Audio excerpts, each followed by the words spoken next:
Hey guys, Cassie Garcia here with Sew and Grow Together, and today I want to talk to you a little bit about how I went from a killer of sourdough starters to my first actual loaf of sourdough bread. Let's talk about it. Hey and welcome. We are three families who come together to help each other grow in our faith, family, homesteading, and whatever else life throws our way. Join us on this journey as we sow and grow together. So I have tried the legit sourdough. I have been given sourdough starters. I have created my own from scratch, which you can do just by using flour and water and feeding it regular intervals. I have gone through all the trouble and thought, really, because I did this much work, I'm gonna keep it alive. And I've killed every single one of them. So today I wanna tell you how I went from that, where I finally just gave up, to feeling actually kind of confident and excited about my sourdough starter and about the things I can make with it and make my own successful loaf of bread. So excited. Let me tell you how I got there. So first of all, I think a lot of key to making this work for you is, number one, education. You gotta know a few things. There's a little bit of knowledge that has to be behind this. Number two, confidence. Just having the confidence to try things, and then experience. Really, those three things, more than like the best recipe in the world and the greatest intentions. Those three things are going to help you out more than anything. So first of all, being able to understand why you're putting forth this much effort to make a loaf of bread when you just go buy a loaf of bread at the store. Like, why bother? Why bother? We started, before my first baby was born, Tony and I started just realizing maybe we should care what we put in our bodies a little bit. Not that we didn't at all before, but we really started paying more attention. And once you start doing that, it can really send you down the rabbit hole in the best of ways, I think. Just about the quality of ingredients and the food, whatever you're using to try to sustain your body. What is in it? What is it doing? And how can I make the best choices that are going to sustain our family? So I love bread. Like, I love bread. I've always loved bread. But you may notice that in our society at large, there is a growing number of people who are having a hard time eating anything with wheat or gluten or anything like that.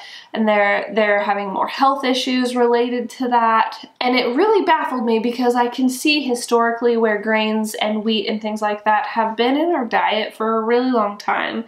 So why all of a sudden are we seeing all of these things?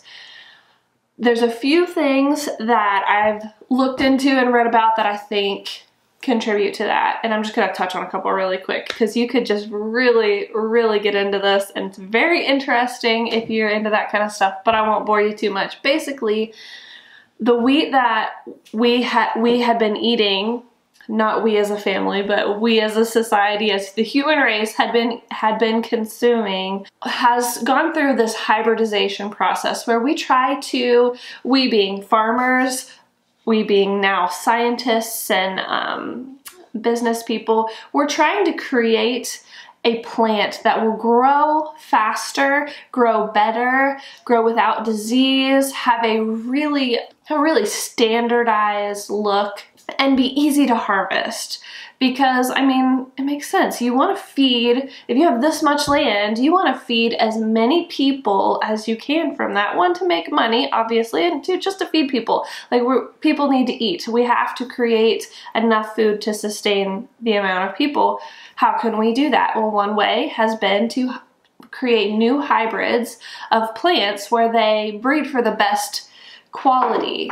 But unfortunately, that has not really taken into account the quality of nutrition, and it has not taken into account the digestibility of the grains. We eat a lot of products that contain wheat and grain. There's a lot available, but not all of it is very digestible or nutritious for a lot of different reasons. But one being, we have a type of grain now that is not very digestible and not very nutritious because it has been bred specifically for how well it grows and how easily harvested it can be.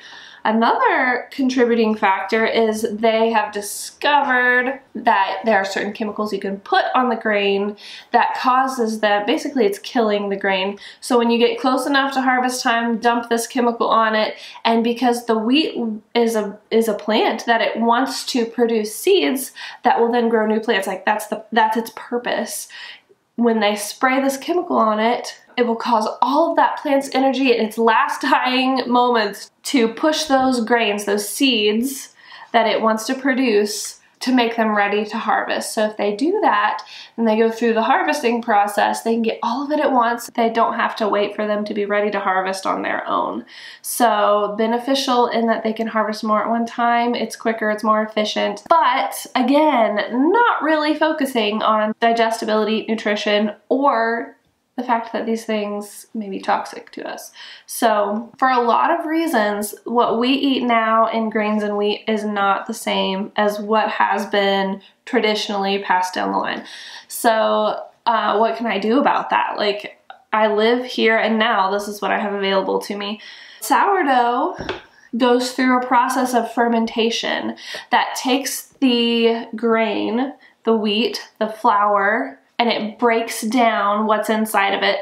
This is a very simplified explanation. There's so much science behind this that I'm not going to get into, but basically it breaks down what's in that flour so that, number one, it's more easily digestible. Our digestive systems just are not set up to break down flour as it comes. And one reason that wasn't a problem before was that there was always, in order to make yeast to rise bread and create these products that people ate centuries before, they always underwent some kind of soaking or fermentation process where things started to break down before we consumed it, and it put it into a format that your body can handle.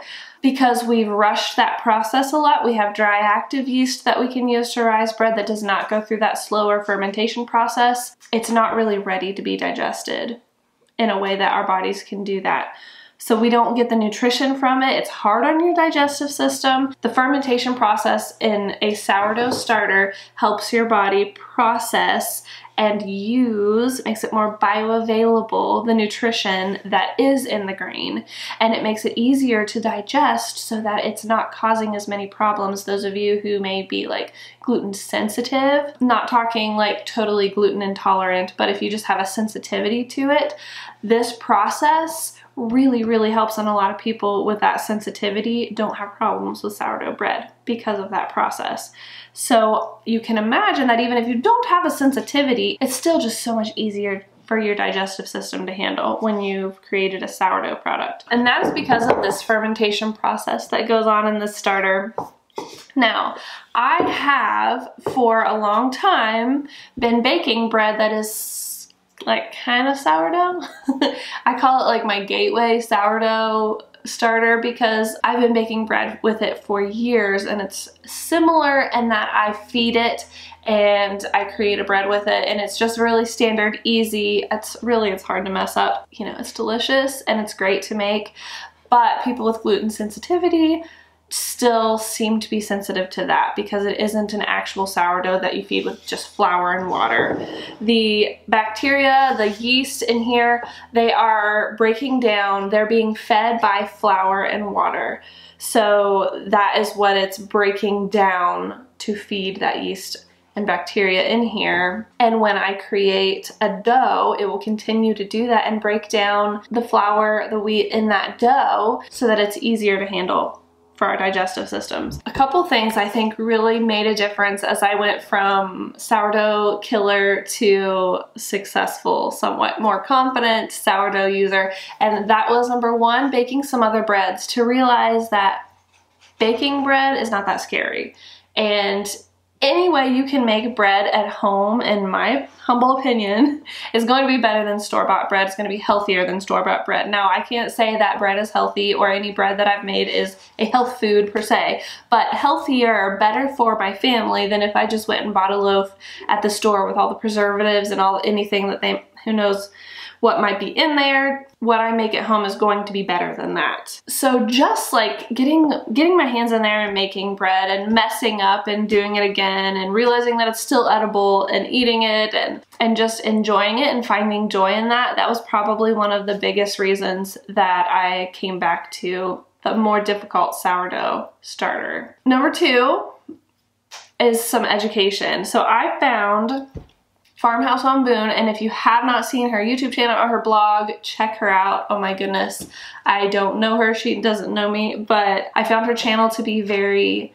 encouraging and real life, and she helped me realize that it wasn't maybe as overwhelming as I thought it would be, and that starts with feeding the starter. So this starter was originally given to a friend of mine, and then she shared some of it with me. That's the great thing about starters. If you don't want to start your own, you probably have someone around you that has one they can share. It can be put in the refrigerator just to keep it longer. It can be dehydrated and shared that way. So there's a lot of ways that you can get an already active starter. It's more work to start your own, but it totally works too. But I'm going to show you what I mean. Basically, she said that your starter should be about the consistency of like a thick pancake batter when you're creating or you're feeding your starter. That's how thick it should be, and that was a really good picture in my mind. And she didn't ever measure anything when she was feeding her starter. Now, would there be times that measuring by grams on a kitchen scale might be necessary or helpful? I was hoping no. But turns out yes, that to make a really consistent fancy loaf, that it's helpful to measure, but not just every time you're feeding your starter. I just was not gonna do that. I was not gonna pull out my kitchen scale every time I had to feed it if I had to do that really often. And also it felt wasteful because there was so much that you had to discard. I didn't really understand the process. But basically, if we break it down and explain why we're doing what we're doing, it just makes it make so much more sense and helps me think through it in the process of our week and making meals and things like that. So if you think about what this actually is a liquid-ish mass of just a collection of living organisms. And those organisms have to eat or they will die. It's just one of those things. So when that starts dying off, it's not the bubbly, active starter that you would want to use to make a big, nice, fluffy loaf of bread. But actually, it's still useful. If I had a whole, like, several cups of starter in here and I knew it was kind of fizzling out and it needed fed again, you have to imagine each of those individual, let's just give it a number that is not at all correct. Let's say there were 10 microorganisms that needed to eat. Then I would need to feed it at least 10 things. So each of those one organisms would have something to eat. I would have to give it at least as much as was in there so that they could all have something to eat. If I fed it only 5 of something, then some of them will get to eat and some of them won't, but the whole mass will not be very happy and bubbly and active. So if I had 2 or 3 cups of starter here, what I would want to do is discard some of that. And to some people that just means throw it away. We never throw it away. Number one, if I don't need it at all, I will put it in, we have a pig bowl or the chicken bowl, it will go to an animal. But usually I'm trying to use it, and I make pancakes often. Farmhouse on Boone had a great, easy pancake recipe where instead of like a flour and liquid combination, you use your actual starter. And it doesn't need to sit and rise or anything for pancake batter. It's fine. Even if it's a little on the low side, it's not very active, not very happy, that's okay.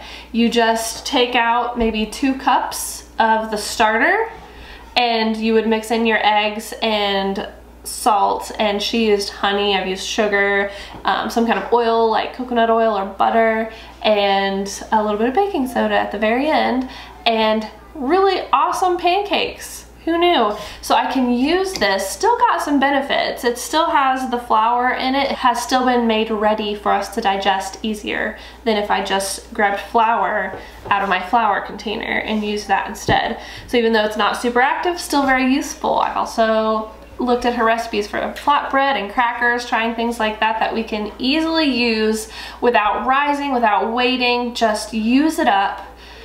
And then it's not that none of this is going to waste. But I would want to use some of it up if I had a lot before I fed it. Because if I had 3 cups of starter in here, I would need to feed it at least 3 cups of something, combination of flour and water, to feed everything. At least that much to make it happy. And that's a lot sometimes if you get really large amounts, and then you're gonna have to account for it doubling as it grows, and this is only so big of a jar. If I take that down to there's only maybe about a half a cup or a cup, and I can kind of guesstimate once you've taken a couple scoops out of this and you know, okay, when I take a half cup out, another half cup, oh, that's what it looks like. You can kind of guesstimate, okay, this might be maybe a cup of starter. I'm gonna take this and I'm gonna feed it 2 cups because I need a lot of starter for something I want to bake later, or I want it really big and happy for a nice loaf of sourdough bread. This is starting to get a little film of liquid on the top. It hasn't gone dark yet, but I can see that it's not looking bubbly, it's not looking active. It kind of looks like just flour and water with a little film of water on top. I don't know how well you can see that. So it's not great, it's not very active at all. It doesn't have as great of a smell as what I'm used to smelling, and smell is a big thing. So what I'm gonna do is I'm gonna take my flour and I'm gonna say, I'm gonna do 2 cups of flour and a little more. And then I've got some water here. This is over 3 cups. I'm not gonna pour this whole thing. I'm gonna put a couple cups of water in here. And really what I'm looking for is that pancake batter kind of consistency. Let's talk about water and flour, because those are the only 2 things you're feeding it with. What kind? You're gonna wanna make sure that your water is not chlorinated. So if you're using your tap water, you can actually just set it out and the chlorine will evaporate within 24 hours, even in the refrigerator if it's open. Shorter times if you leave it at room temperature. The chlorine will kill bacteria and we don't want that to happen. We could really get into the kinds of flour, the quality of flour, if it's an ancient grain or if it's all-purpose or if it's bread flour, whole wheat flour. You can get really fancy and use some really nice flour. You can mill your own flour, get some wheat berries, look into the different types of wheat or other grains and make your own, and that is really cool. But you could also use cheap all-purpose flour and still do this process, and it would still be better than what you're gonna buy at the store that is not sourdough. So I would encourage you, if you're just getting into it or you've been intimidated before, maybe don't overdo it right at the beginning. You can adjust and make changes as you go and get more confident. But I'm using an organic all-purpose flour, so it is all-purpose, but I found a slightly more expensive organic option just at my local Walmart. I would love to grow my own wheat and then mill my own grains and do that myself. We're not there yet, but we will probably continue from buying organic all-purpose to the next step up to the next step up to being more sustainable, doing it ourselves gradually. And it won't be as overwhelming that way because we will have gradually gotten there. I'm just mixing it till I don't see it so lumpy. And you can see it's, honestly, I might add a little more flour. It looks a little drippy to me. That's why I'm trying to get all the lumps out of it. But it's gonna be fine, it's still gonna be fed, and it's still gonna be a starter, even if I don't put the exact right consistency in here. I have this very don't overthink it attitude about life, and sometimes it works and sometimes it doesn't. And the feeding the starter, it works. You don't have to overthink it too much. Now, if you were gonna go for a while without needing to make anything, you could just put this whole thing in the refrigerator and it'd be fine. For, I mean, probably months if it was a good active starter and you've had it really going for a few weeks and it's very healthy. It's gonna be okay in the fridge for longer periods of time. You also need to consider the kind of container. Glass is really great. You also need something breathable to keep it in. You want something breathable so oxygen can get in, but you want something that the bugs can't get into. This lid, this was just a jar, I think it's a half-gallon jar from Walmart, and the lid does settle on it, but it's not, it doesn't have any kind of seal. There's no silicone or anything here that would seal it, so it is not airtight. It still gets air, but the bugs don't get in, and it protects it from getting like, it's in the kitchen, it's on my counter, we're doing stuff all the time, we're making stuff. So I don't want something, even I've used hair nets doubled or tripled over, I've used cheesecloth and a couple layers, and I still get concerned of if we're cooking or making a mess in the kitchen, what if something splashes in it? So this has been really handy, and you can just set this whole jar as is in the refrigerator if you need to go a while and just not even think about it. I have why even bother to do sourdough, how to keep a starter alive, and how to use the discard so it's not wasted. And I've kind of worked it into my routine so that I'm practicing and getting experience, so this is not so intimidating. And honestly, I did not even try a fancy loaf, even though that's what I wanted to do. I didn't even try that for a while. I just wanted to see if I could keep the starter alive and kind of just get my hands in there and use it for smaller things. So I started making the pancakes, tried some flatbread recipes, tried some cracker recipes that did not work so well, but I was getting experience, I was keeping it alive and getting it more and more active. And then I saw for the first time, when I'm like, okay, I'm gonna use up all this discard that I can till there's barely any left and really feed it well. And I watched it maybe 8 or 9 hours into that. I watched it double in size. If you want to be really sure how much your starter has risen, you can take a rubber band or hair thing or something around your jar, especially if it's smaller than this. Take something or take a little marker and mark on the jar where the starter is when you've just fed it. And then as you check on it within the next 4 to 12 hours, you're gonna see how high it is and know exactly how much growth you have. So when my starter was very active and it had doubled in size and everything was bubbling and happy, you can also check with a float test where you just scoop a little bit up, put it in some water, and see if that little scoop of starter floats at the top because it's full of bubbles and it's ready to go, or if it still sinks to the bottom and needs some more time or more food. So all of that helped me as I started to look at this next recipe. So I'm going to take you through what I did. I followed Farmhouse on Boone's very easy beginner sourdough loaf recipe. I know there are more difficult recipes out there, but this is what I wanted to try, a beginner recipe. I'm going to take you through me trying her recipe for the first time. See what you think. So I started this recipe when I was not on any kind of timeline, so I could just take my time and see how it went. You can see the starter there is super bubbly and very full and active. I had never seen it this happy, so I was ready to go. I started by setting out everything I'd need. So I had a big bowl to mix everything, my kitchen scale, room temperature water, the very active starter, flour, and salt. I set the scale to grams, and I zeroed it out with the bowl on top of the scale so it would not be measuring the weight of the bowl, but only what I put in it. I just followed her recipe and added 475 grams of all-purpose flour, which is about 3.5 cups, so that's a good way to think about it, but I watched the scale to see exactly how much it was.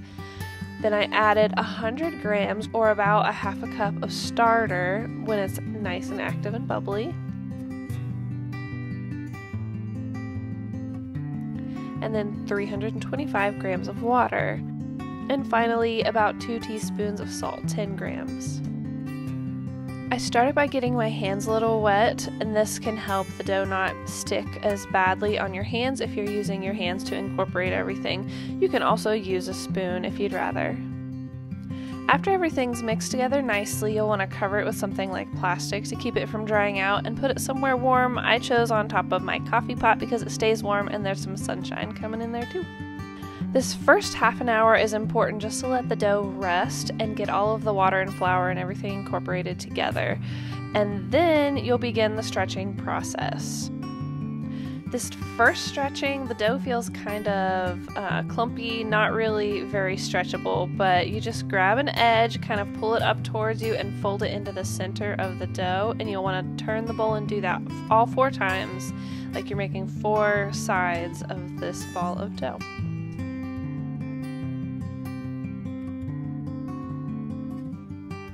You'll just cover it again with the plastic. Again, you want to keep it from drying out. Put it back in that nice warm place and let it go for another half an hour before you do this again. I know that I didn't get exactly 30 minutes between each of these folds, but it was around that. It's just kind of, you know, when we thought of it as we were going throughout our evening.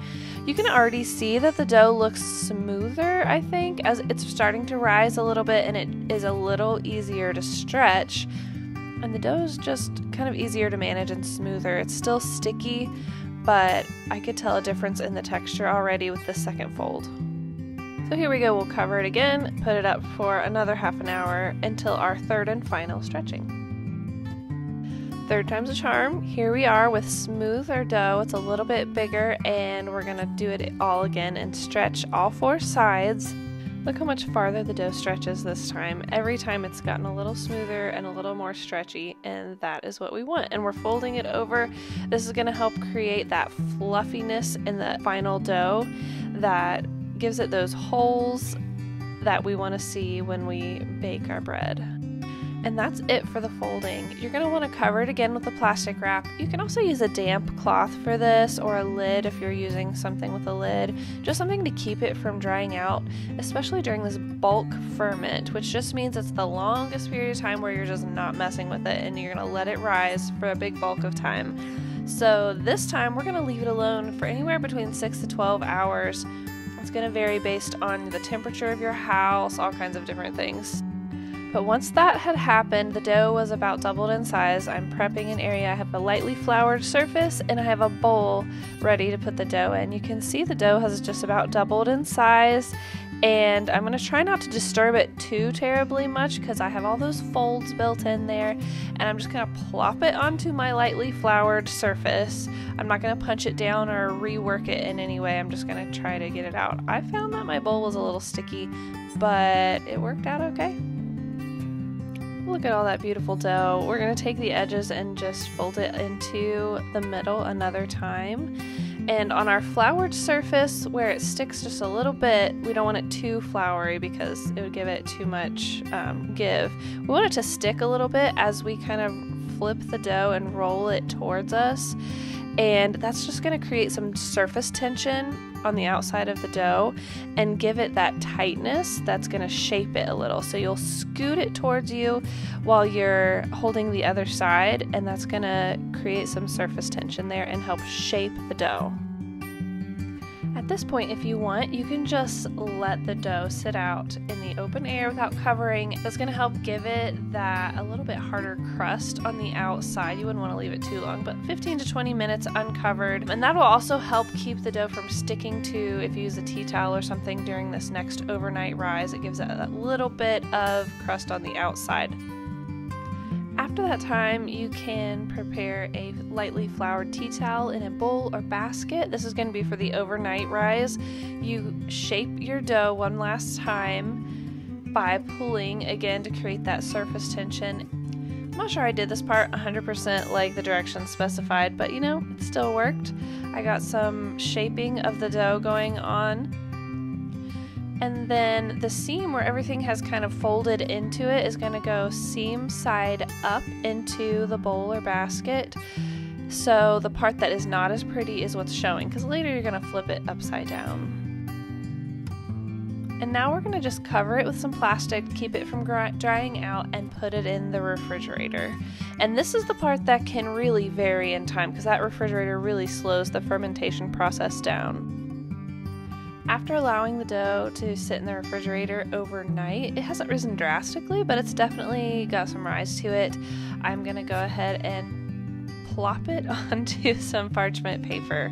And you can see, look how nice and pretty it is on this side because the seam was on top when I put it in the bowl. Then we can lightly flour the top, just kind of gently rubbing the flour into the surface, and that's going to give any decorations I put on here a little bit more definition. Now the reason we score a sourdough bread is because it does rise and it's going to crack. The bread is going to crack if we don't give it a place to expand. And so we're just running with that, and we are embracing that rising, and we're going to give it a decorative way to expand as it bakes in the oven. This was just a really easy pattern. It looks kind of like wheat or grass, and I think it's really pretty. Now before I took the dough out of the refrigerator, I preheated the oven to 500 degrees and put the Dutch oven with its lid in there for an hour. So once the dough has been scored, I can put it straight into this really hot Dutch oven. And I transferred it with the parchment paper in there. It's gonna bake right in there with it, and then we're gonna put the lid on and put it into that 500 degree oven.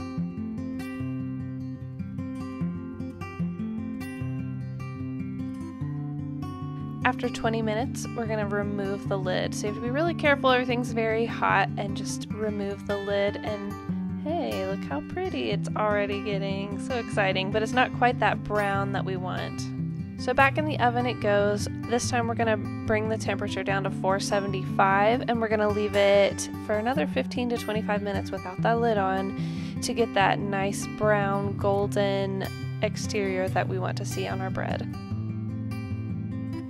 After just over 15 minutes, I opened up the oven again. Take a look, and it's looking nice and golden. I was so excited, and we're gonna go ahead and take it out. I honestly could not believe that it turned out so well. It looks really pretty. I'm sure it could be fancier, but can we just take a moment to bask in the golden beautifulness of this bread? It's so delicious and pretty. But now for the real test. We're gonna cut it open and see how it looks inside and how it tastes.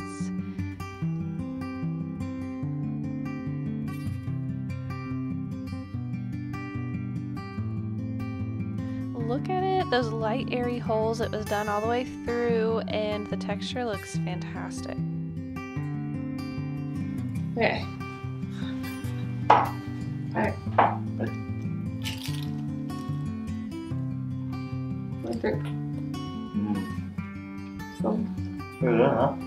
So just a little bit warm. The crust turned out nice.